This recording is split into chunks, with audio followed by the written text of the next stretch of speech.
Épisode 0, l'histoire d'une naissance. Bien le bonjour, belle étincelle. Bienvenue dans Miroir de Femme, le podcast épanouissant pour les femmes, les mères en quête d'évolution et de spiritualité. Je m'appelle Bénédicte. Je suis guide pour des voyages d'exploration intérieure grâce au miroir magique que le monde qui nous entoure nous offre.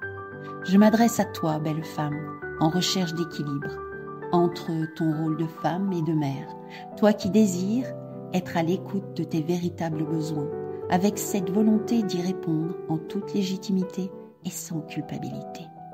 Toi qui ressens l'envie de répondre à l'appel de ton âme pour grandir en conscience et vivre ta spiritualité en toute liberté au quotidien. Je vais te conter ici des histoires de la magie, de l'âme qui agit, des récits de clés qui t'ouvriront de nouvelles portes pour élargir ta vision. Prête pour le grand voyage? Alors c'est parti, abonne-toi pour que chaque épisode arrive à toi. Épisode 0, c'est l'annonce, c'est la mise au monde de mon nouveau bébé. Oui, le podcast Miroir de Femme. L'accouchement est prévu le 1er mai 2024. Oui, ça y est, je me lance.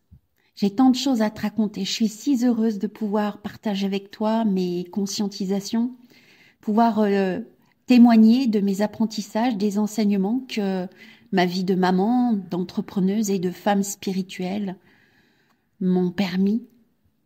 J'ai envie de te transmettre ce que j'ai compris de l'effet miroir, ce qu'il m'a apporté dans ma vie, et aussi le pouvoir des mots, la parole d'or. Et aussi ce qui me tient à cœur, c'est de te faire découvrir ma vision de la lecture akashique.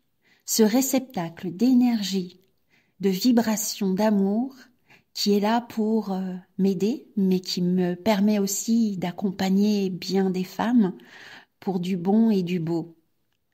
Alors, tu te demandes qui je suis, je te raconte un peu mon histoire. Qu'est-ce qui fait qu'aujourd'hui, je t'annonce cette naissance, celle du miroir de femme? Voilà 7 facettes qui m'ont aspiré à me présenter à toi, ici, maintenant, comme une guide énergétique et vibratoire. Un peu comme une guide de haute montagne qui connaît un petit peu les creux et les bosses, mais moi, c'est plutôt le monde intérieur. Alors, une des premières facettes qui m'a conduit sur ce chemin-là, c'est ma sacrée vie de maman de 3 grands enfants maintenant. Rôle très challengeant, je dois bien l'avouer. Mes enfants sont pour moi mes plus grands maîtres. Ils m'ont offert des leçons de coaching que personne n'a égalées jusqu'à présent, je dois bien le dire.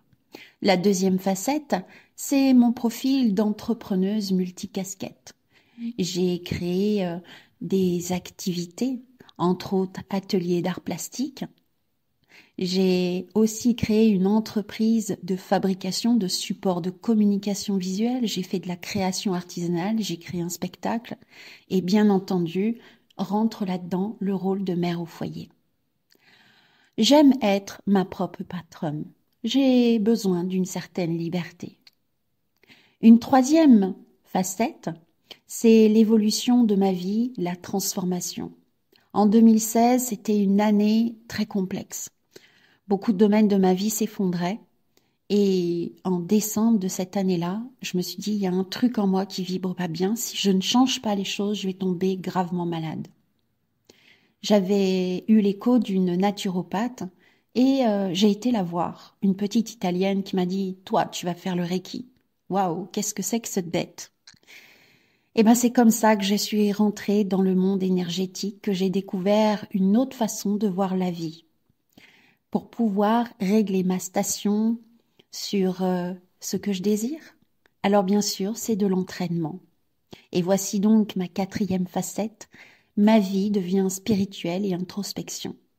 En effet, depuis 2017, j'ai décidé de reprendre les rênes de ma vie et je me suis formée, donc j'ai été initiée au Reiki 1 et 2. J'ai essayé de faire aussi un stage pour prendre confiance dans mon intuition, aller ouvrir la porte du cœur, les portes du cœur. J'ai appris la lecture d'âme, le magnétisme. J'ai fait aussi beaucoup de méditation et c'est ouvert à moi la lecture akashique. J'ai vécu plusieurs séances et l'une d'entre elles m'a conduit au final à entrer en contact avec un tarot, le tarot akashique. Ce bébé-là, c'est un autre bébé qui m'accompagne pour faire les séances, pour révéler aux personnes qui viennent me voir ce qu'elles ont besoin d'entendre pour révéler leur propre lumière. Ce qui m'a aussi avancé, c'est ma 5e facette.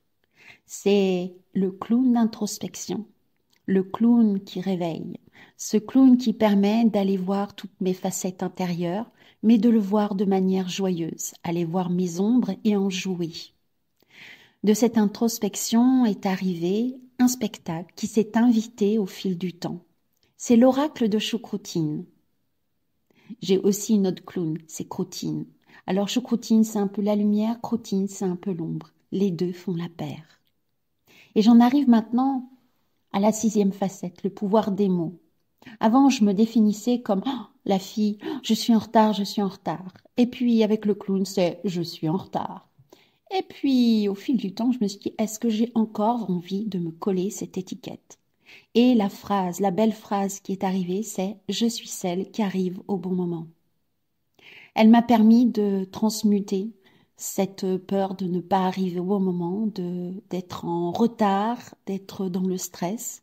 Et elle m'a permis de libérer des blessures de l'enfance. Et je dois bien avouer que cette phrase m'a permis de comprendre la puissance des mots et la façon dont on a de se définir. C'est aussi ce que je transmets aux personnes qui viennent vers moi. Et puis enfin, la 7e facette, c'est mon envie de réaliser mes rêves. Alors le premier grand rêve, c'est d'être maman, c'est réaliser tout un chemin et qui me conduit à ce chemin aussi, celui de Compostelle. Il est entré dans ma vie à une 20aine d'années en lisant Le Pèlerin de Compostelle de Paulo Coelho. Quand j'ai lu ce livre, je me suis dit un jour je ferai Compostelle. Ça a mis du temps, mais je l'ai fait l'année dernière. À l'âge de 55 ans, je suis partie plusieurs mois sur les routes. Ça a été une expérience extraordinaire et qui encore m'apporte toujours des compréhensions supplémentaires. Voilà donc toute mon expérience qui m'a amenée aujourd'hui de fil en aiguille à créer ce podcast Miroir de femmes. Je suis là pour te conter des histoires qui sont des clés pour t'offrir des points de vue qui peuvent ouvrir de nouvelles portes et de nouvelles compréhensions. Alors, dans mon trousseau, il y a plusieurs clés. La première, c'est la clé des miroirs. Dans ces épisodes-là, je te raconterai des anecdotes qui seront prétexte à explorer ce qui se cache derrière les réactivités, les pensées, les émotions et aussi les sensations sexuelles. Une autre clé, et là aussi, c'est la clé des cartes. Je ferai des tirages avec mon tarot et te transmettrai les messages pour aller explorer ton paysage intérieur grâce aux synchronicités. Une 3e clé, la clé des fées. Là, j'ai une grande envie de te faire connaître des magiciennes qui ont à cœur de réaliser leurs rêves. Elles pourront te délivrer leurs formules, leurs portions, pour que toi, à ton tour, tu puisses avoir la joie de réaliser des rêves qui sont peut-être sous le tapis actuellement. Et puis arrive la clé des révélations. Dans ces épisodes-là, je te lirai des passages de mon grimoire, apprentissage et conscientisation, qui m'ont permis de me connecter à mon étincelle divine. Je te donnerai des trucs et astuces peut-être, à voir. Et la dernière clé pour l'instant est la clé des compréhensions. Là, je te transmettrai des lectures. Je te ferai la lecture de textes inspirants qui m'ont fait grandir et qui me font grandir dans ma conscience personnelle. Alors voilà, bienvenue dans ma bibliothèque de conteuses, d'histoires, avec une vocation à transmettre une spiritualité concrète et ancrée, au service de ton quotidien, pour aussi de belles relations avec toi, avec les autres et avec le monde. Je te donne rendez-vous pour commencer cette belle épopée à partir du 1er mai au soir. Et chaque semaine, les épisodes viendront s'inviter pour passer de belles soirées ensemble. Alors, abonne-toi pour que ces épisodes viennent à toi. À tout bientôt.